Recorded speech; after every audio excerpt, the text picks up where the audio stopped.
तो दोस्तों आज टेलीग्राम चैनल पर 10:37 पर मैंने यहाँ पर एक ट्रेड आपको दिया था, निफ्टी 50 का, जिसमें मैंने बोला था कि मार्केट यहाँ पर अपसाइड जाएगी, नीचे नहीं जाएगी क्योंकि कुछ कंडीशंस यहाँ पर बहुत बढ़िया दिख रही थी, जिसकी वजह से मैंने यहाँ पर एक बुलिश ट्रेड दिया था और 10:50 वाली कैंडल पर हमारा ये ट्रेड यहाँ पर ट्रिगर हो गया। रिस्क रिवॉर्ड यहाँ पर काफी बढ़िया था, 2:1 का था। प्रीमियम पे जो मूवमेंट आया है वो बहुत ही एक्स्ट्राऑर्डिनरी आया है और 25,200 की कॉल ने हाई बनाया है 309 का। इस जगह पे मैंने क्लियरली आपको कम्युनिटी पे बोला था कि अभी यहाँ पर बुलिश ट्रेड ना करिएगा क्योंकि आप फोमो में चले जाएंगे। और मैं बोलता हूँ कि जब भी मार्केट इस तरीके से लोअर लो बनाती है तो तीसरे या चौथे के बाद एक बढ़िया रिवर्सल हमको देखने को मिलता है, फर्स्ट थिंग।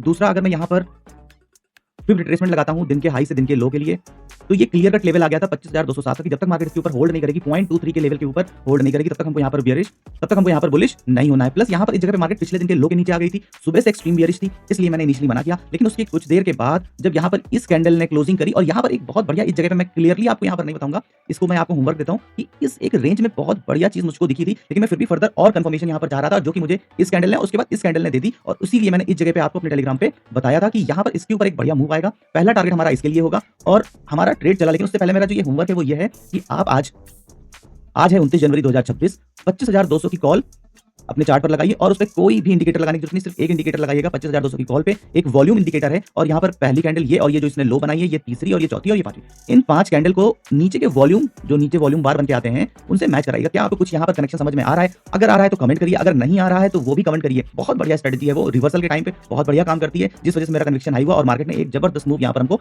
अपसाइड कर दिया। तो वो क्या है, मैंने आपको बहुत यहाँ पर क्लियर कट इंडिकेशन दे दिया है। थोड़ा सा कंफ्यूज करने के लिए 1 कैंडल, 2 कैंडल, 3 कैंडल, 4 और ये 5 कैंडल आपको दी है। और यहीं पर इस जगह पे आप जब वॉल्यूम का इंडिकेटर लगाएंगे तो यहाँ पर आपको वो चीज भी कुछ दिखेगी। अगर आपको समझ में आ गया तो बहुत अच्छी बात है। चलिए देखते हैं कि यहाँ पर हमारा ट्रेड किस तरीके से फिर अपसाइड को गया।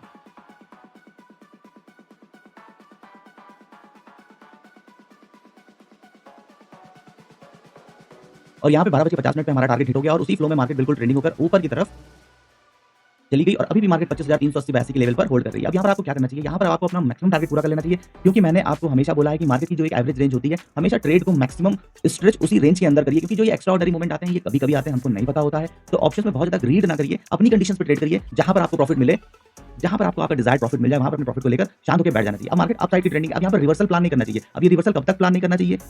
वो जब तक आपके जो कुछ सेट ऑफ रूल है, जैसे कि कुछ आपके सेटअप होंगे कि इस कंडीशन पर रेजिस्टेंस के पास जब तक नहीं पहुंचेगी, स्ट्रांग सेलिंग जोन पे नहीं पहुंचेगी, या मेरे ये इंडिकेटर्स हैं, इनके बिहाफ पर जब तक मुझको कंफर्मेशन नहीं मिलेगा तब तक मैं यहाँ पर बियरिश ट्रेड नहीं लूंगा। तो उन सब चीजों को फॉलो करिए, खाली लिखने से कुछ नहीं होगा, उसको एक लंबे टाइम तक आपको स्टॉक मार्केट में प्रैक्टिस करना पड़ेगा, उसके बाद ही यहाँ पर आपको कुछ अर्न करने के लिए मिलेगा।